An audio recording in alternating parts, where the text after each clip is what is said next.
जय श्री राम। आम राज्य रे सूर्योदय अनुसार मार्च 27 तारिख रे श्रीराम नवमी पालन करा जाउछि। कारण मार्च 26 तारिख दिन 11:50 रु मार्च 27 तारिख दिन 10:07 पर्यंत नवमी तिथि पालन करा जाउछि। सेतिपई मार्च 27 तारिख रे राम नवमी पालन करा जाउछि।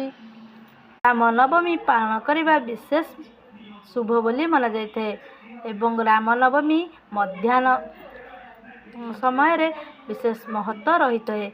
आउ मध्य राम ठाकुर बा प्रभु श्रीराम दिन रे जन्म नहीं ताले आज एतिकी रहुछि। पुणी देखा नेक्स्ट वीडियो रे रहुछि। जय जगन्नाथ।